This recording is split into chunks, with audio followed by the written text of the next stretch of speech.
नमस्कार बालमित्रांनो, आज आपण पाहणार आहोत म्हणी. म्हणी म्हणजे काय? पण त्याआधी सबस्क्राईब करायला विसरू नका आमच्या यूट्यूब चॅनलला. तर एका छोट्या वाक्यात व्यक्त झालेल्या सर्वमान्य अनुभव म्हणजे म्हण होय. म्हण याचा अर्थ विशिष्ट पद्धतीचे बोलणे. उदाहरण, या ठिकाणी मी एक उदाहरण घेतलं आहे. तर या ठिकाणी वाक्य आहे, सतीशची अवस्था इकडे आड तिकडे विहीर अशी झाली आहे. आता या ठिकाणी आपल्याला असं म्हणायचं होतं की सतीश दोन्ही बाजूंनी अडचणीत सापडला आहे. पण असे न म्हणता आपण म्हणतो की सतीशची अवस्था इकडे आड आणि तिकडे विहीर अशी झाली आहे. तर या ठिकाणी दोन्ही बाजूंनी अडचणीत सापडला आहे यासाठी आपण इकडे आड तिकडे विहीर ही म्हण वापरली आहे. तसंच दुसरी म्हण आहे, नितीनचे वागणे आयत्या बिळावर नागोबा असे आहे. आता या ठिकाणी आपल्याला म्हणायचं होतं की नितीन दुसऱ्यांच्या कष्टावर आपला स्वार्थ साधतो आहे. असे न म्हणता आपण असे बोललो की नितीनचे वागणे आयत्या बिळावर नागोबा असे आहे. असा अर्थपूर्ण शब्दसमूहांमुळे म्हणजेच म्हणींमुळे भाषेला चटकदारपणा येतो. अलंकारामुळे शरीर अधिक सुंदर दिसते. तसेच म्हणी हे भाषेचे अलंकारच असतात. म्हणींमध्ये मोठा अर्थ दडलेला असतो. म्हणींच्या वापरांमुळे कमी शब्दात आपण बोलणे वा लिहिणे अधिक परिणामकारकतेने मांडू शकतो. अशा महत्त्वपूर्ण असलेल्या म्हणींचा संग्रह तुम्ही करायचा आहे, ज्या मी तुम्हाला पुढे 100 म्हणी म्हणून दाखवल्या त्या. जर तुम्ही वारंवार ऐकल्या तर सततच्या ऐकण्यामुळे त्या तुमच्या लक्षात राहतील. तर अशाच 100 म्हणी आज मी तुम्हाला सांगणार आहे त्याच्या अर्थांसहित. तर चला तर मग पाहूया म्हणी. अति तेथे माती. याचा अर्थ आहे कोणत्याही गोष्टीचा अतिरेक हा नुकसानकारकच ठरतो. अतिशहाणा त्याचा बैल रिकामा. जो माणूस फार शहाणपणा करायला जातो त्याच्या हातून काम बिघडते. अडला हरी गाढवाचे पाय धरी. शहाण्या माणसाला प्रसंगी मूर्खाची सुद्धा विनवणी करावी लागते. असतील शिते तर जमतील भुते. आपला भरभराटीचा काळ असला तर आपल्या भोवती माणसे गोळा होतात. आग सोमेश्वरी बंब रामेश्वरी. जेथे मदतीची गरज आहे तेथे ती न पोहोचता भलत्याच ठिकाणी पोहोचते. आगीतून फुफाट्यात. लहान संकटातून अधिक मोठ्या संकटात सापडणे. आधी पोटोबा मग विठोबा. आधी स्वतःच्या पोट्या पाण्याचा म्हणजे स्वार्थाचा विचार करणे व नंतर अन्य परमार्थाचे काम करणे. अंथरूण पाहून पाय पसरावे. ऐपतीच्या मानाने खर्च करावा. आवळा देऊन कोहळा काढणे. क्षुल्लक वस्तूच्या मोबदल्यात मोठा लाभ करून घेणे. आयत्या बिळात नागोबा. दुसऱ्यांच्या कष्टावर स्वार्थ साधणे. आलिया भोगासी असावे सादर. जे नशिबात असेल ते भोगायला तयार असावे. आपला हात जगन्नाथ. आपले काम पार पाडण्यासाठी स्वतःच कष्ट सोसणे योग्य ठरते. आडात नाही तर पोहऱ्यात कुठून येणार. जे मुळात अस्तित्वातच नाही त्याची थोडी देखील अपेक्षा करणे व्यर्थ होय. आंधळा मागतो एक डोळा, देव देतो 2. किमान लाभाची अपेक्षा केली असताना अपेक्षेपेक्षा कितीतरी अधिक लाभ होणे.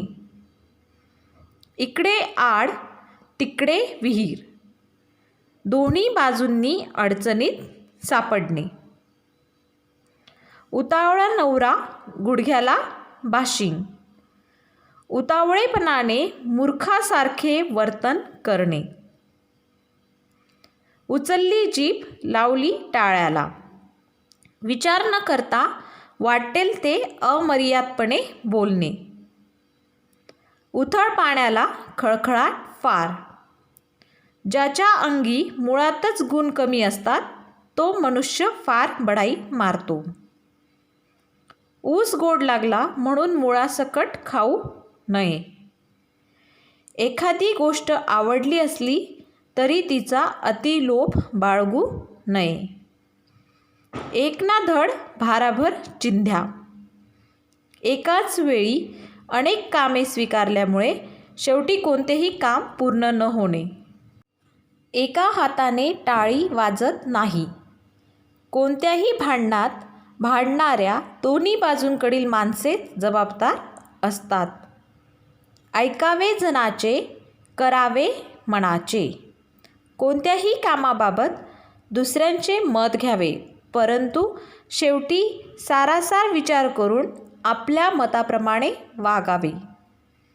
कर नाही त्याला डर कशाला. ज्याच्याकडून गुन्हा घडलेला नाही त्याला कशाचीही भीती बाळगण्याचे कारण नाही. करावे तसे भरावे. दुष्कृत्य करणाऱ्याला त्याचे दुष्परिणाम भोगावेच लागतात. कामापुरता मामा, गरजेपुरते गोड बोलणारा मतलबी माणूस. काखेत कळसा गावाला वळसा. हरवलेली वस्तू जवळपास असल्याचे लक्षात न आल्याने सर्वत्र शोधत राहणे. कानामागून आली आणि तिखट झाली. एखाद्या व्यक्तीपेक्षा दुसरी व्यक्ती वयाने अगर अधिकाराने कमी असूनही दुसऱ्या व्यक्तीने अल्पावधीतच त्याच्यापेक्षा जास्त मानाची जागा काबीज करणे. काळ आला होता पण वेळ आली नव्हती. एखादे घोर संकट येऊनही त्यातून सही सलामत सुटणे. कावळ्याच्या शापाने गाय मरत नाही. शूद्र माणसाच्या निंदेने थोरांचे काहीच नुकसान होत नाही. त्यांच्या थोरपणात उणेपणा येत नाही. कुऱ्हाडीचा दांडा गोतास काळ. आपलाच मनुष्य आपल्या नुकसानीला कारणीभूत होणे. कोठे इंद्राचा ऐरावत, कोठे शामभटाची तट्टानी. अतिथोर माणूस व सामान्य माणूस यांची बरोबरी होऊच शकत नाही. कोळसा उगाळावा तितका काळाच. दुष्ट माणसाबाबत अधिक माहिती मिळवली असता त्याची अधिकाधिक दुष्कृते उजेडात येतात. कोंबडे झाकले म्हणून तांबडे फुटायचे राहत नाही. निश्चित घडणारी घटना कुणाच्याही प्रयत्नाने टाळता येत नाही. कोंड्याचा मांडा करून खाणे. हलाखीच्या अवस्थेत आपल्याला जे मिळत असेल त्यावर जगण्यात समाधान मानणे. कोल्हा काकडीला राजी. सामान्य कुवतीची माणसे क्षुद्र वस्तूच्या प्राप्तीनेही संतुष्ट होतात. खाई त्याला खवखवे. जो वाईट काम करतो त्याला मनात धास्ती वाटते. खान तशी माती, किंवा आपण असे म्हणू शकतो बाप तसा बेटा आणि कुंभार तसा लोटा. आई वडिलांप्रमाणे मुलांची वर्तणूक असणे.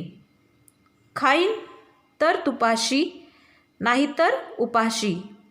एकतर विलासी जीवन उपभोगता येईल तेवढे उपभोगणे किंवा कंगाल स्थितीत जगणे यापैकी एकाचीच निवड करणे. खायला काळ, भुईला भार. निरुद्योगी माणूस सर्वांना भारभूत होतो. गरजवंताला अक्कल नसते. गरजू माणसास प्रसंगी मनाविरुद्ध गोष्टसुद्धा मान्य करावी लागते. गर्वाचे घर खाली.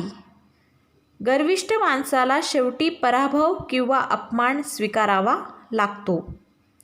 गरज सरो वैद्य मरो.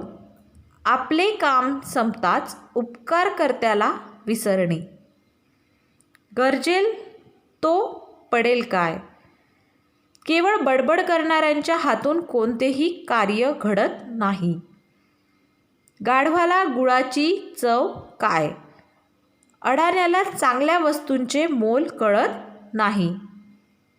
गाव करी ते राव न करी किंवा गाव करील ते राव काय करील. जे कार्य सामान्य माणसे एकजुटीच्या बळावर करू शकतात ते कार्य एकटा श्रीमंत माणूस पैशांच्या बळावर करू शकणार नाही.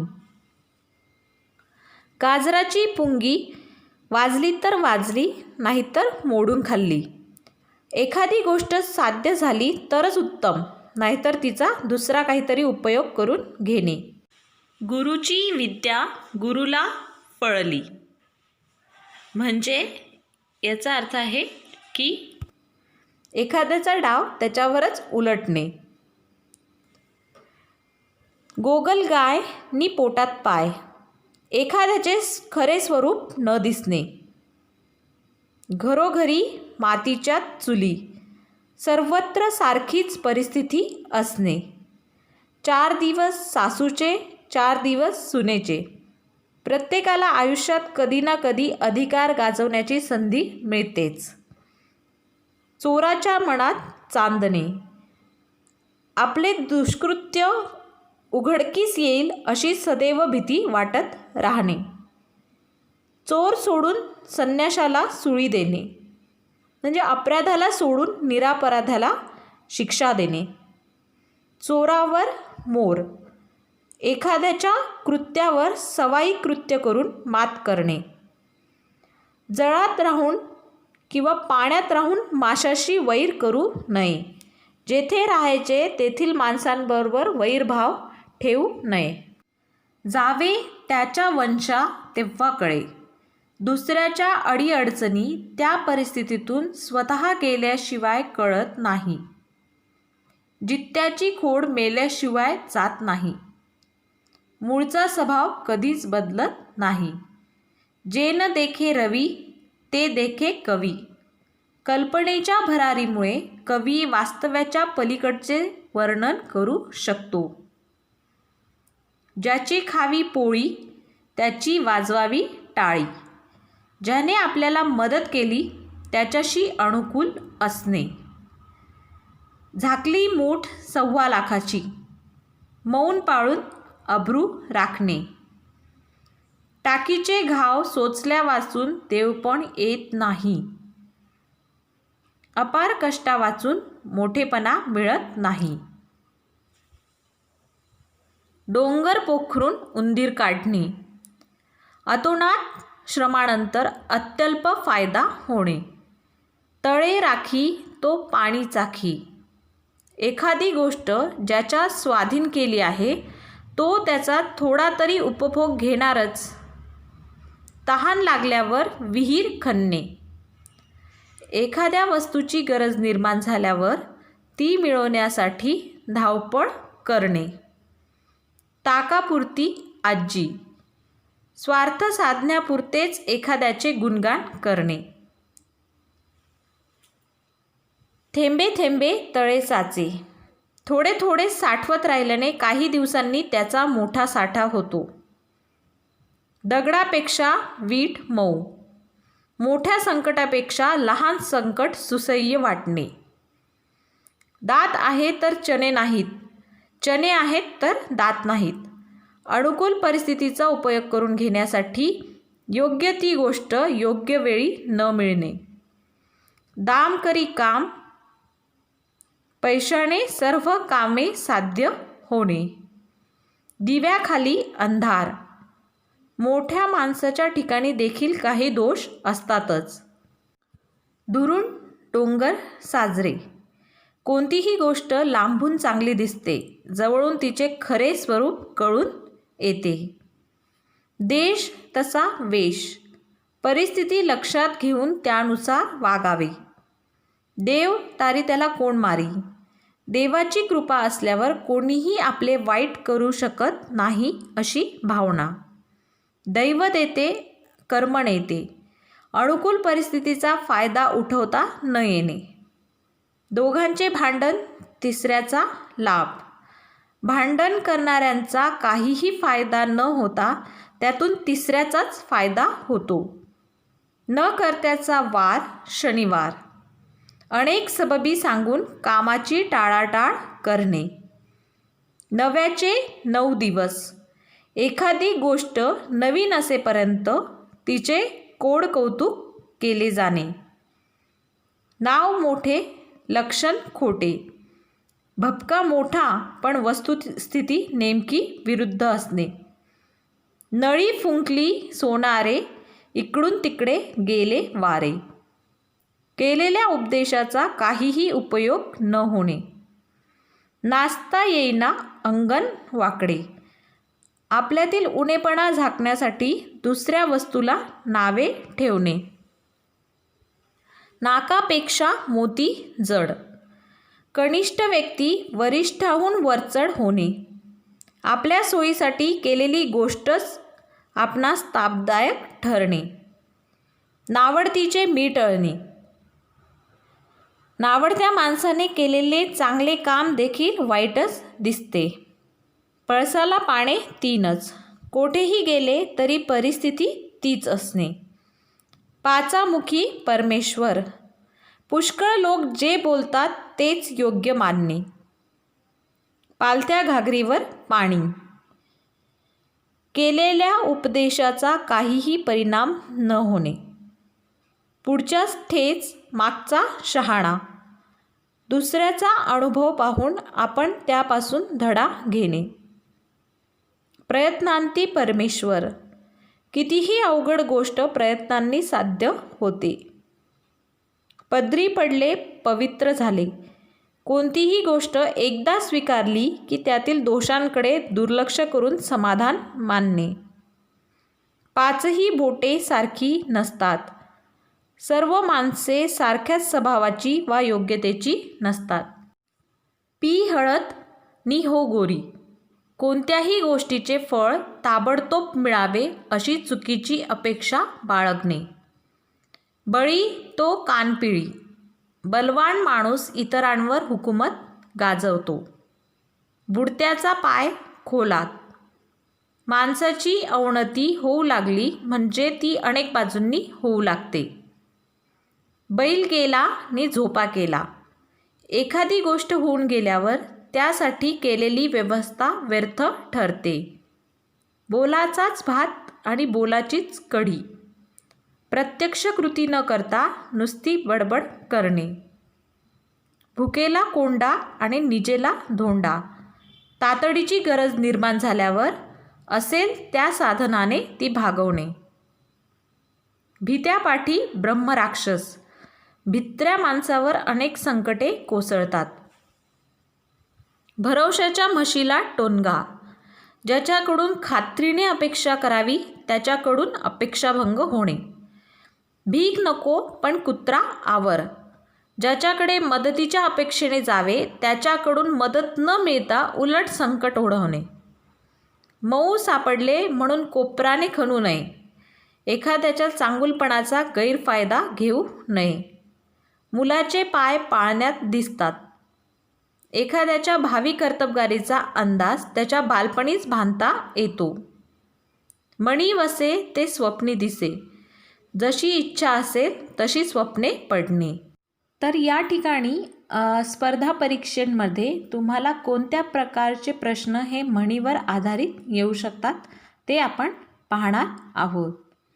तर सगळ्यात पहिला प्रश्न आहे, पुढे दिलेल्या वाक्याच्या अर्थासाठी पर्यायातील योग्य म्हण निवडा. प्रश्न आहे, अपेक्षेपेक्षा जास्त फायदा होणे.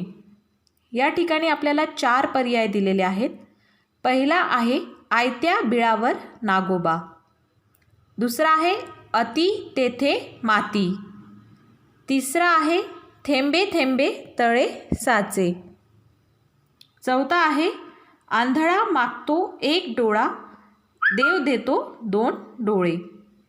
आंधळा मागतो एक डोळा, देव देतो दोन डोळे.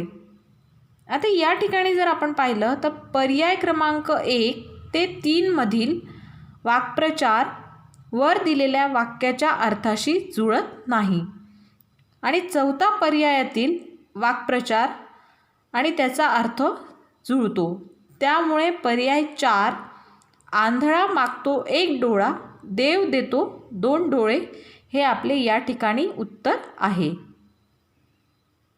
दुसरा प्रश्न आहे की ज्याला एखाद्या गोष्टीचा गंध नाही त्याला त्या गोष्टीचे महत्त्व कळू शकत नाही. म्हणतात ना टिंबटिंब. ती या ठिकाणी सुद्धा आपल्याला 4 पर्याय दिलेले आहेत. पहिला आहे उचलली जीभ लावली टाळ्याला.